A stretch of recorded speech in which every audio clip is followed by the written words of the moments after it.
About the Your name? Andres, about the book, you talk about tolerance. Is that a reaction of what the culture is showing right now? I'm a preacher, and I have preached in South America. I have preached here in Miami, but I have never seen so much intolerance as it is in the Northeast. So, do you think you're only reacting to a minor sector or a partition or like just a group of people that believe that culture? Because it's not the whole world that is reacting to tolerance. It's a very good question. In the Western world, by which I include much of Western Europe, but not all of it, and North America, but also countries influenced by largely white American culture, Australia, New Zealand, and so on. The kinds of things I've talked about here, I would want to argue are very, very common. On the other hand, I'm the first one to argue, make the point in the book, in fact, that in many parts of the world, people see things very differently. In the Middle East, for example, no one is convinced that all the religions are saying the same thing. The real issue is which one is the truth.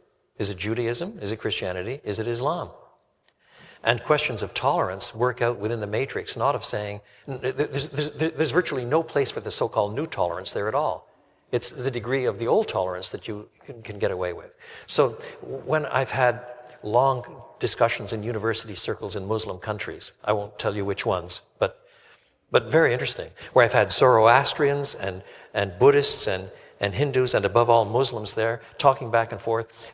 I love those conversations because they're all interested in the truth. I feel as if I'm in the first century. I'm talking about things that matter. It has to do with the truth. Whereas if I'm having discussions in an American university, then it's much less to do with the truth as whether there's such a thing as truth. And you got all this baggage to deal with before you can get to the really, really important issues. But that's not just in the Northeast. That's throughout this country in various degrees. It looks a little different in Bible Belt parts of the country, I know that. But it's very common in the university circles where you have people who are not Christian. My question was, I've been preaching here for a month on the streets. At the mic. Sorry. I've been preaching here for a month on the streets, and that the acceptance of the gospel is way much better than in New York, let's say. So there's more tolerance to the gospel than it is up north. So there's a difference.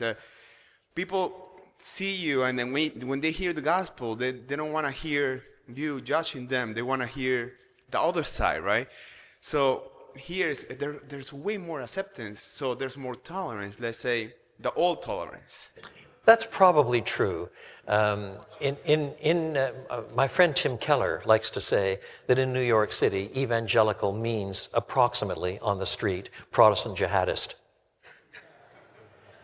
Whereas that's not so in Tulsa, Oklahoma. So I'd be the first to acknowledge that there are huge regional diversities in the country.